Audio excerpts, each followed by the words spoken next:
भाजपा संविधान को ताक पर रखकर अध्यक्ष जेपी नड्डा दो पदों पर जमे हैं। आनन फानन में प्रदेश प्रभारियों की सूची जारी कर रहे हैं। खैर, मैं इस पचड़े में नहीं पढ़ने जा रहा हूं कि ये प्रदेश प्रभारियों की सूची कितनी कारगर है, इसमें कितने दमदार चेहरे हैं। मेरा सवाल यह है कि अगर जेपी नड्डा को अध्यक्ष नहीं रहना है तो वे प्रदेश प्रभारियों की सूची क्यों जारी कर रहे हैं। इससे संकेत मिल रहा है कि जेपी नड्डा की जगह नए अध्यक्ष की नियुक्ति में देर हो सकती है। यह देर क्यों हो रही है? जिस तरह से जेपी नड्डा ने संघ को नीचा दिखाने की हिमाकत की, अब राष्ट्रीय स्वयंसेवक संघ ऐसे चेहरे की तलाश में है जो नरेंद्र मोदी की जेब में नहीं रहे। नरेंद्र मोदी चौकस हैं, या तो वे संघ के दबाव में हैं या संघ पर दबाव बना रहे हैं। इसीलिए अध्यक्ष की नियुक्ति में देर हो रही है। लोकसभा चुनाव में पार्टी को बहुमत नहीं मिलने के बाद नरेंद्र मोदी सकते में हैं, सहमे हुए हैं और डरे हुए हैं। प्रधानमंत्री नरेंद्र मोदी को किन शख्सियतों से खतरा है? किस तरह का खतरा है? खतरा, और वह भी देश के प्रधानमंत्री को। किस किस से डरते हैं नरेंद्र मोदी? वे कौन से चेहरे हैं जिससे नरेंद्र मोदी को डर है?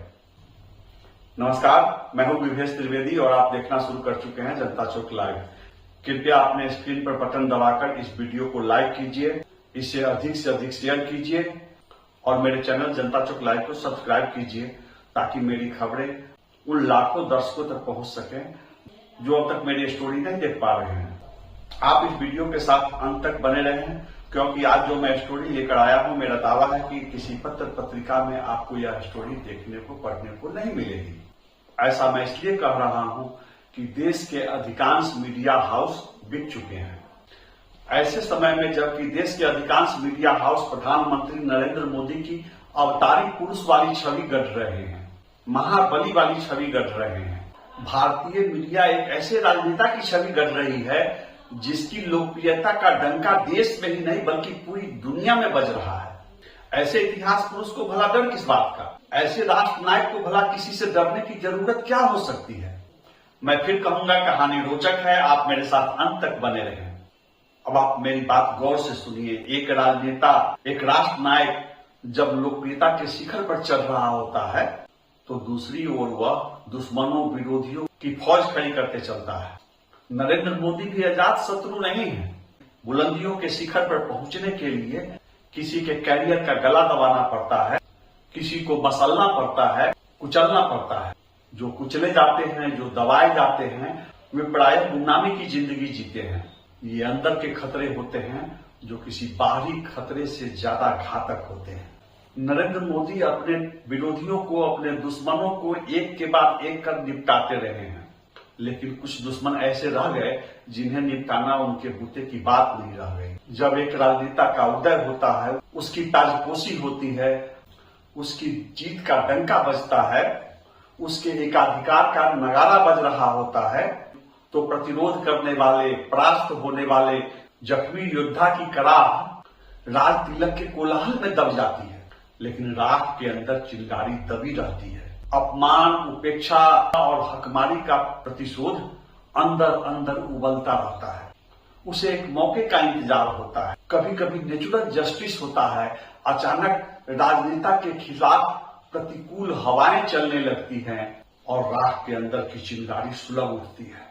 नरेंद्र मोदी ने जिनके अरमानों का गला घोटा, रास्ते का पत्थर समझकर जिन्हें ठोकर मारी, जिसे मिटाने की कोशिश की, ऐसे चेहरों पर आज देश की नजर है, भारतीय जनता पार्टी की नजर है और राष्ट्रीय स्वयंसेवक संघ की भी नजर है। जिसका उदय होता है उसका अंत भी करीब आता है। ऐसे समय पर दबी हुई चिंगारी दावा नल के साथ लपटों में बदल जाती है। लेकिन हाँ, जब जंगल में आग लगती है तो सूखी लकड़ियों की तलाश नहीं करनी पड़ती है, हरे हरे दरख्त जल उठते हैं। मैं इस स्टोरी में बारी बारी से उन 5 नेताओं की चर्चा करूंगा जिनमें आग है, ऊर्जा है, उष्मा है, चिंगारी है और वक्त आने पर जंगल में चिंगारी फेंक सकते हैं।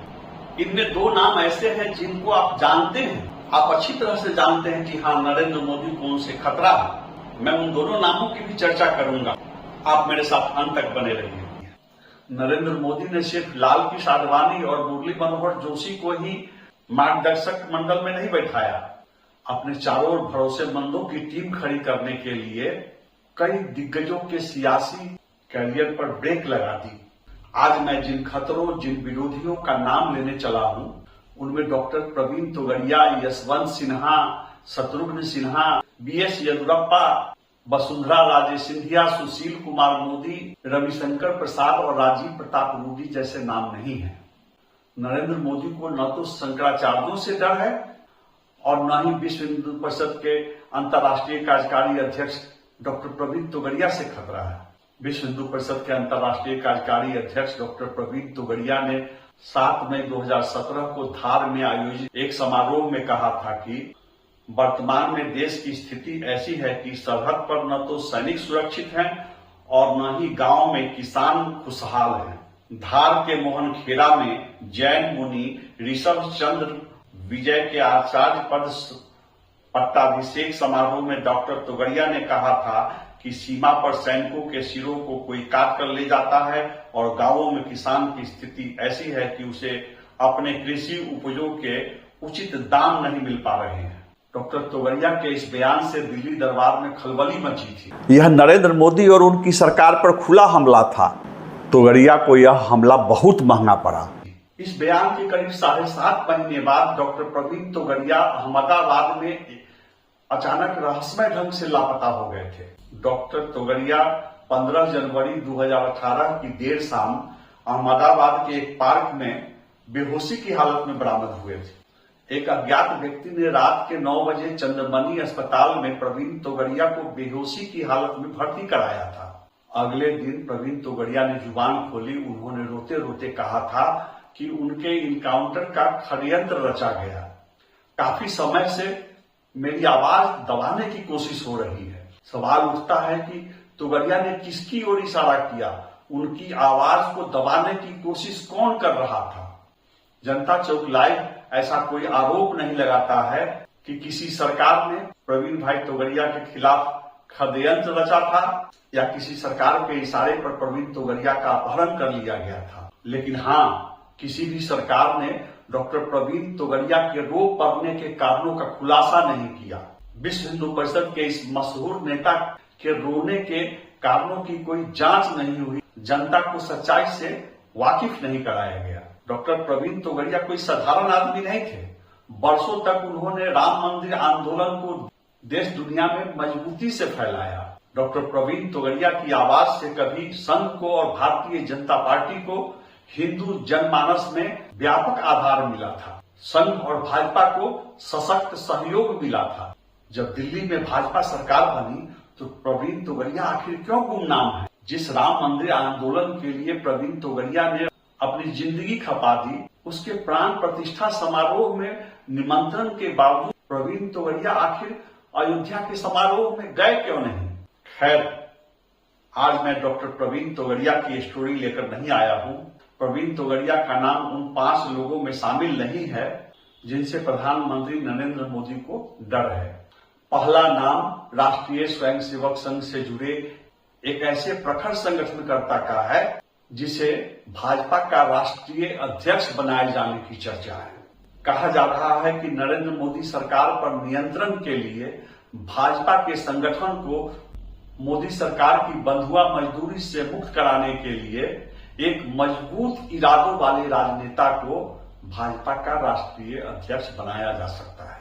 अगर संघ ने ऐसा कर दिया तो मानकर चलिए नरेंद्र मोदी सरकार की उल्टी गिनती शुरू हो गई है। यह नाम नरेंद्र मोदी पर 5वां बड़ा खतरा है। इस शख्सियत को भाजपा का राष्ट्रीय अध्यक्ष बनाए जाने की संभावना सबसे कम है। अगर इन्हें भाजपा का राष्ट्रीय अध्यक्ष बना दिया गया तो ये खतरा नंबर 1 मतलब सबसे बड़ा खतरा बन जाएंगे। जी हाँ, मैं भाजपा के पूर्व राष्ट्रीय संगठन महासचिव संजय जोशी की बात कर रहा हूँ। संघ के प्रचारक संजय जोशी वर्षों तक नागपुर में नितिन गडकरी के साथ मिलकर राष्ट्रीय स्वयंसेवक संघ के माध्यम से देश की सेवा की। उन्होंने मैकेनिकल इंजीनियरिंग की और राजनीति में आने से पहले कुछ दिनों तक उन्होंने एक इंस्टीट्यूट में अध्यापन का भी कार्य किया। उन्होंने 13 वर्षों तक गुजरात भाजपा को मजबूती दी।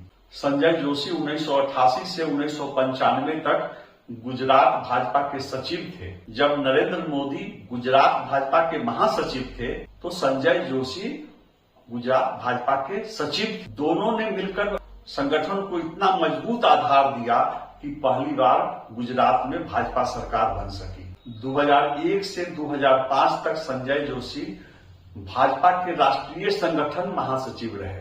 आप जानना चाहेंगे कि संजय जोशी कितनी बड़ी शख्सियत थे, तो एक सच्ची कहानी, उनके रेल यात्रा से जुड़ी हुई कहानी मैं आपको सुनाता हूँ। बात 2003 की है। Sanjay Joshi 3 tier AC bogie में ट्रेन से दिल्ली से रांची जा रहे थे। उनका सहायक बार बार मोबाइल लेकर पास में आ रहा था। सर, आडवाणी जी का फोन है, सर प्रमोद महाजन जी का फोन है। लेकिन संजय जोशी ने आंखों के इशारे से सहायक को फोन रिसीव करने से मना कर दिया। संजय जोशी की सीट के सामने बैठा सहयात्री चीट गया।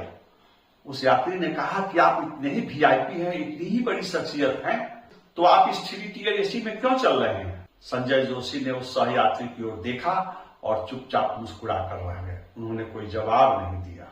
अब आप अनुमान लगा सकते हैं कि संजय जोशी कितनी बड़ी शख्सियत थे। यह पहला मौका नहीं है जब संजय जोशी को राष्ट्रीय अध्यक्ष बनाए जाने की चर्चा चल रही है।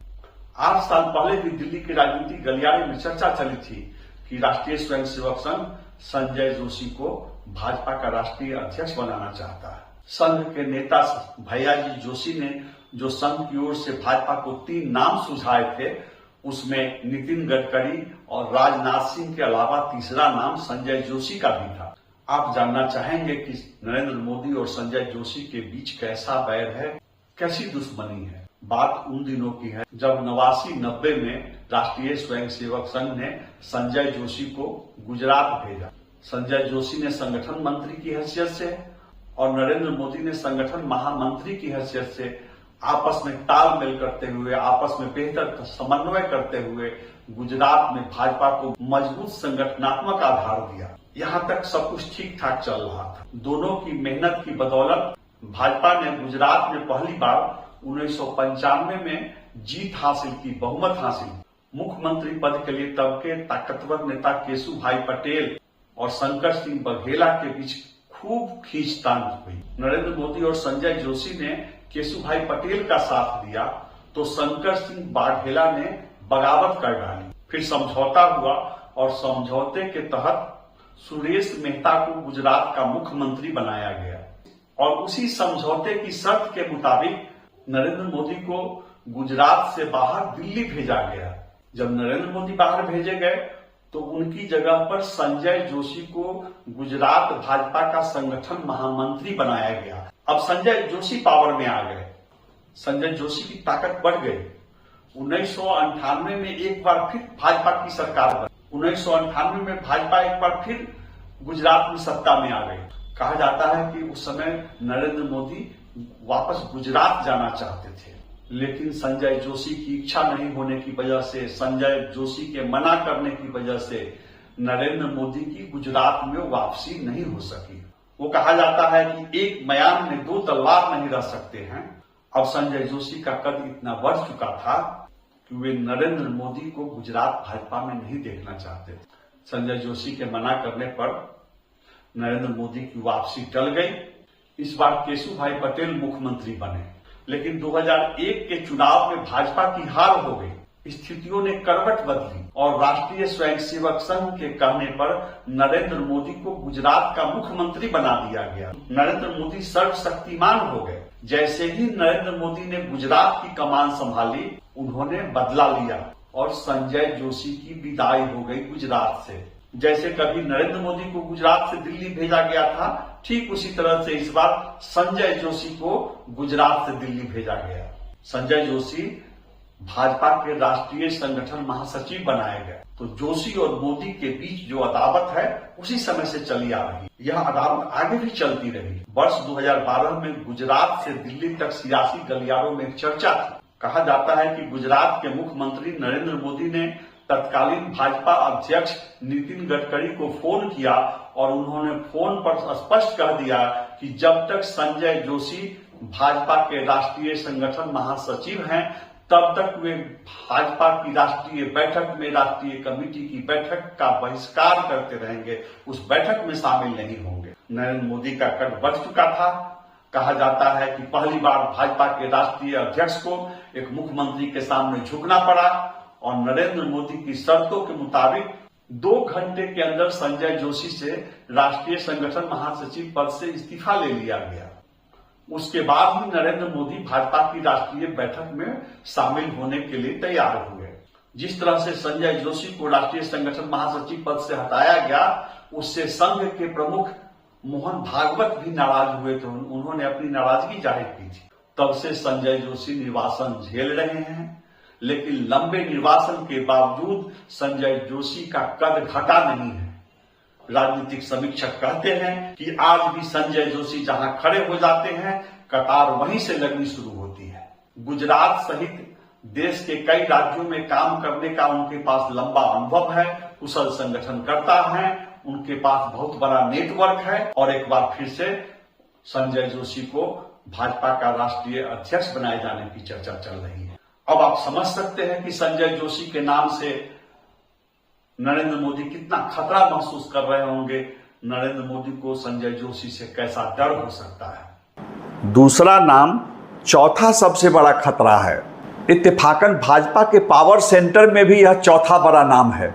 दूसरा नाम उस राजनीतिक शख्सियत का है जिससे नरेंद्र मोदी को कोई दुश्मनी नहीं है।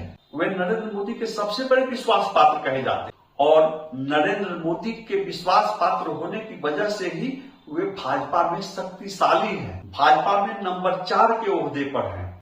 भाजपा में 1 नंबर पर है नरेंद्र मोदी, दूसरे नंबर पर अमित शाह है और तीसरे नंबर पर पद की वजह से जेपी नड्डा है और चौथे शक्तिशाली व्यक्ति आज की तारीख में भाजपा में हैं। उनके नाम का अनुमान लगाइए, वह कौन सा चेहरा है जिसकी वजह से नरेंद्र मोदी की राहों में चुनौती आ सकती है। अगर राष्ट्रीय स्वयंसेवक संघ द्वारा संजय जोशी को राष्ट्रीय अध्यक्ष बनाने से नरेंद्र मोदी को 440 वोल्ट का झटका लग सकता है, तो दूसरा नाम वह है जिसे राष्ट्रीय अध्यक्ष बनाए जाने से नरेंद्र मोदी को 220 वोल्ट का झटका लगेगा। तो 220 वोल्ट के झटके को आप नजरअंदाज नहीं कर सकते हैं। राष्ट्रीय स्वयंसेवक संघ और नरेंद्र मोदी के बीच हनीमून पीरियड लंबा चला। अब संगठन को बचाना पड़ेगा।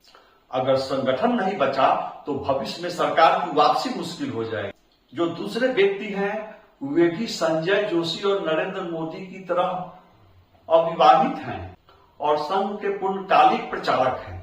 संजय जोशी के तरह इन्हें भी देश के कई राज्यों में संगठन का काम करने का अनुभव है। मैं बात कर रहा हूं पिछले 13 वर्षों से लगातार भाजपा के राष्ट्रीय संगठन महासचिव की कुर्सी पर कब्जा जमा कर बैठे बीएल संतोष की। बीएल संतोष एक ओर राष्ट्रीय स्वयंसेवक संघ के हार्डलाइनर हैं, तो दूसरी ओर वे भाजपा के वार रूम के कुशल संचालक हैं। पर्दे के पीछे की राजनीति के माहिर खिलाड़ी हैं। इनके इशारे पर किसी मुख्यमंत्री को हटाने में नरेंद्र मोदी तनिक देर नहीं करते हैं। मैं जानता हूं कि नरेंद्र मोदी के इस यस मैन को उन्हीं के लिए खतरा बताए जाने पर राजनीति के कई धुरंधर असहमति जताएंगे। लोगों को यह बात भले ही नहीं बचेगी कि बीएल संतोष भी नरेंद्र मोदी के लिए कभी खतरा बन सकते हैं, लेकिन वक्त आने पर राष्ट्रीय स्वयंसेवक संघ नरेंद्र मोदी को उन्हीं के मोहरे से घेर सकता है। मैं ऐसा इसलिए कर रहा हूं, आप याद रखेंगे मेरी बात, कि एक सीमा से आगे बढ़कर कोई अगर अधिक सक्षम है, योग्य है और तेज तर्रार भी है, तो ऐसे शख्सियत की स्वीकार्यता घट जाती है। कॉर्पोरेट कंपनियों में ही नहीं, राजनीतिक दलों में भी ताकतवर और तेज तर्रार लोगों की स्वीकार्यता घटती जाती है। बीएल संतोष के विरोधी उन्हें घेरने के लिए कर्नाटक में पार्टी की हार का ठिकरा उन्हीं के सिर पर फोड़ते हैं। उन्हें घेरने के लिए बार बार कर्नाटक चुनाव का मसला उठाया जाता है। बीएल संतोष ने कर्नाटक में भाजपा के संगठन महामंत्री की हैसियत से दल को मजबूती दी, संगठन को मजबूत आधार दिया, लेकिन जब 2008 के चुनाव में पहली बार कर्नाटक में भाजपा की सरकार बनी, येदियुरप्पा मुख्यमंत्री बने, तो येदियुरप्पा से बीएल संतोष के रिश्ते सामान्य नहीं रहे। दोनों के बीच खटपट शुरू हो गई। जमीन विवाद में फंसने के बाद येदियुरप्पा को जब 2011 में मुख्यमंत्री पद से इस्तीफा देना पड़ा तो चर्चा हुई कि बीएल संतोष के कहने पर उन्हें मुख्यमंत्री पद से हटाया गया है। फिर गुजरात वाली कहानी, येदियुरप्पा से बीएल संतोष की खटपट बढ़ती चली गई और अंततः बीएल संतोष को कर्नाटक से दिल्ली भेजा गया। वे भाजपा की राष्ट्रीय टीम में संयुक्त सचिव बनाए गए। बीएल संतोष भले ही भाजपा में है, लेकिन वे स्टैंड राष्ट्रीय स्वयंसेवक संघ वाला लेते हैं। बीएल संतोष की सबसे बड़ी कमी यह है कि उनमें कोई कमी नहीं है। वे चुप नहीं रहते हैं, वे अपनी असहमति, अपनी नाराजगी खुलकर जाहिर करते हैं। भाजपा के इस चाणक्य की अगर शक्ति इस तरह बरकरार रही और अगर ऐसे मजबूत इरादों वाले नेता को राष्ट्रीय अध्यक्ष बनाया गया तो भविष्य में नरेंद्र मोदी के लिए और अमित शाह के लिए खतरा पैदा हो सकता है, चुनौती खड़ी हो सकती है। भाजपा की राजनीति का यह चाणक्य रबर स्टाम्प बनकर नहीं रह सकता है। बीएल संतोष नरेंद्र मोदी और अमित शाह की खूबियों के साथ साथ खामियों को भी, कमजोरियों को भी अच्छी तरह जानते हैं। आने वाले वर्षों में बीएल संतोष भाजपा को दक्षिण भारत में विस्तार दे सकते हैं। भाजपाई कहते हैं कि ये रॉक स्टार महासचिव हैं। कहने वाले यह भी कहते हैं कि बीएल संतोष राष्ट्रीय महासचिव के रूप में इतने हाई प्रोफाइल रहे, इतने शक्तिशाली रहे, जितना अधिक शक्तिशाली कभी नरेंद्र मोदी भी नहीं रहे। बीएल संतोष ने 1 दर्जन से अधिक बार शाहरुख खान की फिल्म चक दे इंडिया देखी है। शाहरुख खान के डायलॉग को अगर बीएल संतोष के मिजाज में ढाला जाए, बीएल संतोष के लहजे में ढाला जाए तो इस प्रकार होगा। इस टीम को सिर्फ वो खिलाड़ी चाहिए जो पहले भाजपा के लिए खेल रहे हैं, फिर अपनी टीम में अपने साथियों के लिए और इसके बाद भी थोड़ी जान बच जाए तो अपने लिए। अगर भाजपा के संगठनात्मक आधार को बचाना है तो राष्ट्रीय स्वयंसेवक संघ को बीएल संतोष जैसे मजबूत इरादों वाले नेता को अध्यक्ष बनाना होगा। और अगर नरेंद्र मोदी को बचाना है तो उन्हीं की इच्छा से किसी दूसरे व्यक्ति को राष्ट्रीय अध्यक्ष बनाया जाएगा। भले ही आज बीएल संतोष के रिपोर्टिंग मैनेजर नरेंद्र मोदी हैं, वे राष्ट्रीय संगठन महासचिव तो हैं, लेकिन वे संघ प्रमुख के बजाय नरेंद्र मोदी को अपना रिपोर्टिंग मैनेजर मानते हैं। लेकिन कल को जब स्थितियां पलटेगी तो बीएल संतोष को भी अपना रिपोर्टिंग मैनेजर बदलने में देर नहीं लगेगी। वे नरेंद्र मोदी के बजाय संघ प्रमुख को अपना रिपोर्टिंग मैनेजर बना सकते हैं, इसमें कोई दो मत नहीं है। अब तीसरे बड़े खतरे का अनुमान लगाइए। तीसरा नाम एक ऐसे योद्धा का है जो जीत कर भी जख्मी है। ये ओबीसी समाज से आते हैं। अगस्त 2022 में इन्हें भाजपा संसदीय बोर्ड से हटाया गया था और साथ साथ भाजपा की केंद्रीय चुनाव समिति से भी निकाल बाहर किया गया था। 2023 के मध्य प्रदेश विधानसभा चुनाव में पार्टी को बहुमत मिलने के बावजूद इन्हें मुख्यमंत्री नहीं बनाया गया। मध्य प्रदेश में ये मामा के नाम से बहुत लोकप्रिय हैं, बहुत चर्चित हैं।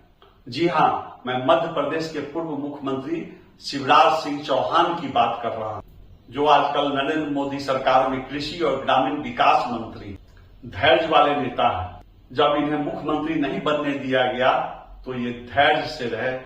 भले ही भाजपा कार्यकर्ता रो पड़े, लेकिन शिवराज सिंह चौहान ने अपना धैर्य नहीं खोया। दूरदर्शी नेता हैं। लोकसभा चुनाव 2024 में इन्होंने मध्य प्रदेश में भाजपा के चुनाव अभियान की कमान संभाली, अपनी पूरी ताकत झोंक डाली।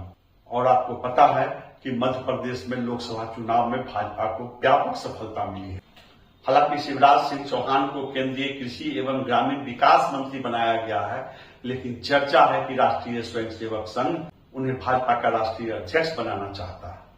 लेकिन मैं जहां तक जानता हूं, नरेंद्र मोदी ऐसा कदापि नहीं चाहेंगे कि शिवराज सिंह चौहान को भाजपा का अध्यक्ष बनाया जाए। इनका दोष है कि ये लोकप्रिय हैं, जनाधार वाले नेता हैं, और अगर ये लंबे समय तक मुख्यमंत्री बने रह जाते तो नरेंद्र मोदी के पैरेलल उनके सामने एक जमीनी आधार वाले मजबूत राजनेता की छवि लेकर उभरते। इसलिए उन्हें मध्य प्रदेश का मुख्यमंत्री नहीं बनाया गया। अगर शिवराज सिंह चौहान भाजपा के अध्यक्ष बनाए जाते हैं तो गृह मंत्री अमित शाह उनके सामने बौने नजर आएंगे। जो चेहरा अमित शाह को बौना बना सकता है, भला उसे नरेंद्र मोदी कैसे पसंद करेंगे। दूसरी ओर संघ सिर्फ सक्षम भाजपा अध्यक्ष की तलाश में नहीं है, संघ एक ऐसे राजनेता की तलाश में है जो नरेंद्र मोदी की छाया से संगठन को निकाल सके। न तो शिवराज सिंह चौहान की लोकप्रियता कम हुई है, न ही वे रीढ़हीन है, उनके पास उम्र भी बची है, दमखम और ऊर्जा भी बरकरार है। इसलिए शिवराज सिंह चौहान कभी भी नरेंद्र मोदी और अमित शाह के लिए चुनौती बन सकते हैं। लोकसभा चुनाव में भी शिवराज सिंह चौहान ने अपनी लोकप्रियता का, अपने जनाधार का डंका बजाया है।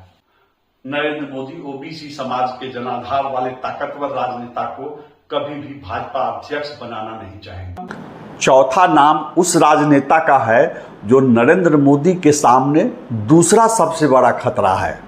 चौथा नाम भाजपा के पूर्व राष्ट्रीय अध्यक्ष का है। उन्हें भी शिवराज सिंह चौहान के साथ संसदीय बोर्ड से हटाया गया था और चुनाव समिति से निकाल बाहर किया गया था। इसके बावजूद इस राजनेता का कद और लोकप्रियता बढ़ती जा रही है। ये सरकार पर भी खुलकर बोलते हैं और नरेंद्र मोदी पर भी खुलकर बोलते हैं।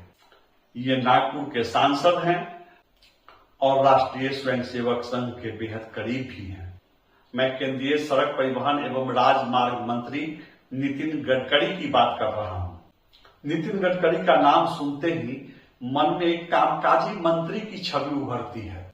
मन में विकास की राह पर आगे बढ़ते भारत के शिल्पकार की छवि उभरती है, जिन्हें सुनने के लिए सभाओं में भीड़ उमड़ती है, और देश की बड़ी आबादी जिन्हें भारत का भावी प्रधानमंत्री के रूप में देख रही है। जी हां, भारत की बड़ी आबादी नितिन गडकरी को प्रधानमंत्री नरेंद्र मोदी के विकल्प के रूप में देखा करती है। आप सोच सकते हैं कि नरेंद्र मोदी को इस चेहरे से कितना डर लगता होगा। संसदीय बोर्ड से हटाया, चुनाव समिति से हटाया, लेकिन नितिन गडकरी का कद बढ़ता ही गया। कृपया आप कमेंट बॉक्स में जवाब दीजिए, क्या प्रधानमंत्री नरेंद्र मोदी फिर से नितिन गडकरी को राष्ट्रीय अध्यक्ष बनने देंगे? नितिन गडकरी में एक और खासियत है, वे खुद भी बहुत बड़े उद्यमी हैं और देश के बड़े बड़े उद्यमियों से, देश के उद्योगपतियों से, कंपनियों से इनके अच्छे रिश्ते हैं। आप नोट कर लीजिए, अगर नरेंद्र मोदी की पसंद का नेता अध्यक्ष नहीं बना तो नरेंद्र मोदी पार्टी का खर्चा पानी रोक लेंगे, फंड रोक लेंगे। अब पार्टी फंड पर अध्यक्ष का नहीं, नरेंद्र मोदी का और अमित शाह का कब्जा है। सालों भर हजारों चुनावी रणनीतिकारों की फौज संगठन का काम करती रहती है। सर्वे कराए जाते हैं, नीतियां तय की जाती हैं, नीतियों को जमीन पर उतारा जाता है कंपनियों के माध्यम से। अब किसी पार्टी को चलाना, किसी संगठन को चलाना आसान नहीं रहा। कंपनियां सरकार को चंदा देती है। नरेंद्र मोदी चाहेंगे तो वह चंदा पार्टी फंड में आएगा। नरेंद्र मोदी अगर हाथ खींच लेंगे तो संगठन चलाने के लिए पैसे की जरूरत होगी। शीघ्र ही कई राज्यों में विधानसभा चुनाव होने वाले हैं, पैसे की बड़ी जरूरत होगी। ऐसे में कहा जा रहा है कि उद्यमियों से, बड़ी बड़ी कंपनियों से जो नितिन गडकरी के रिश्ते हैं, अगर नितिन गडकरी को अध्यक्ष बनाया जाता है तो पार्टी फंड की व्यवस्था करने में उन्हें कोई दिक्कत नहीं होगी। अब मैं पांचवें खतरे की बात करूंगा। जी हां, प्रधानमंत्री नरेंद्र मोदी के सामने पांचवें और सबसे बड़े खतरे का नाम। मैं जानता हूं कि आपको भी इस नाम का इंतजार है, आप भी इस नाम को सुनने के लिए बेकरार बैठे हुए हैं। पांचवा और अंतिम नाम नरेंद्र मोदी के सामने सबसे बड़ा खतरा, सबसे बड़ी चुनौती है। इस नाम में भी, इस चेहरे में भी देश की बड़ी आबादी भारत के भावी प्रधानमंत्री की छवि देखती है। यह चेहरा देश के अलग अलग राज्यों में भीड़ जुटाता है, तालियां बटोरता है। यह चेहरा कभी भी भारत के प्रधानमंत्री नरेंद्र मोदी और गृह मंत्री अमित शाह की पसंद नहीं रहा, लेकिन हां, यह चेहरा राष्ट्रीय स्वयंसेवक संघ की पसंद है। आप जानते हैं कि नरेंद्र मोदी उत्तर प्रदेश में मनोज सिन्हा को मुख्यमंत्री बनाना चाहते थे। संघ के दबाव में योगी आदित्यनाथ को मुख्यमंत्री की शपथ दिलाई गई थी। जी हां, मैं नरेंद्र मोदी के सामने पांचवें खतरे के रूप में उत्तर प्रदेश के मुख्यमंत्री योगी आदित्यनाथ का नाम ले रहा हूं। इन्हें नरेंद्र मोदी कभी फूटी आंखों से पसंद नहीं करते। हार्डलाइनर हिंदू वाली छवि के इस नेता को उत्तर प्रदेश में बुलडोजर बाबा भी कहा जाता है। बुलडोजर बाबा के नाम से मशहूर है। विरोधी दल योगी आदित्यनाथ की बुलडोजर न्याय प्रणाली की आलोचना करते हैं, लेकिन उत्तर प्रदेश में सत्ता पोषित, सत्ता संरक्षित माफिया तंत्र को मिट्टी में मिलाने के अभियान ने योगी आदित्यनाथ को पूरे देश में लोकप्रियता दी। लखनऊ से दिल्ली तक चर्चा है कि प्रधानमंत्री नरेंद्र मोदी अब योगी आदित्यनाथ को उत्तर प्रदेश के मुख्यमंत्री की कुर्सी से हटाना चाहते हैं। दूसरी ओर भाजपा दबी जुबान से नहीं, खुलेआम कहते हैं कि योगी आदित्यनाथ ही भविष्य में प्रधानमंत्री नरेंद्र मोदी के उत्तराधिकारी बनेंगे। यह भी कहा जाता है कि आरएसएस की पसंद तो योगी आदित्यनाथ है। अमित शाह कभी नहीं पसंद रहे आरएसएस की। जैसे नरेंद्र मोदी में अपनी आभा है, अपनी ऊर्जा है, वैसे ही योगी आदित्यनाथ में भी खुद का प्रकाश है, खुद का शौर्य है। जबकि अमित शाह उस चांद के समान हैं जो नरेंद्र मोदी की रोशनी से चमकते हैं। अगर नरेंद्र मोदी का प्रकाश अमित शाह पर नहीं रहेगा तो वे गुमनामी के अंधेरे में खो जाएंगे। भारतीय राजनीति के ब्रह्मांड में अमित शाह एक ऐसे उपग्रह के समान है जो नरेंद्र मोदी के गुरुत्वाकर्षण बल की बदौलत टिके हुए हैं। न तो उनके पास अपनी जमीन है और न ही अपना आसमान। यही वजह है कि योगी आदित्यनाथ में जो आग है, जो ऊर्जा है, जो उष्मा है, जो करिश्मा है, उससे गृह मंत्री अमित शाह को बहुत जलन है, बेचैनी है।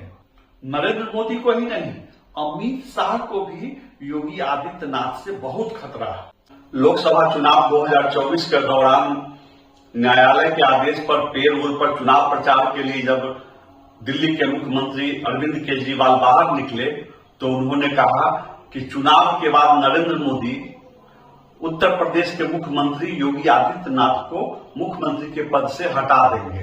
उन्होंने एक सोची समझी रणनीति के तहत कहा और भाजपा के शीर्ष नेतृत्व की चुप्पी की वजह से केजरीवाल का तीर निशाने पर लगा।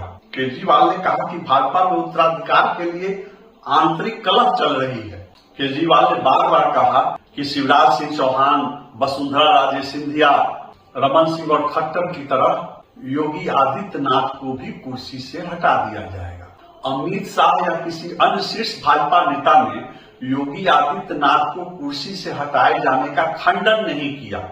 भाजपा की ओर से केजरीवाल के इस बयान का खंडन नहीं किया गया कि लोकसभा चुनाव के बाद योगी आदित्यनाथ को उनकी कुर्सी से हटा दिया जाए। उत्तर प्रदेश में टिकट वितरण में भी योगी आदित्यनाथ की नहीं चली थी।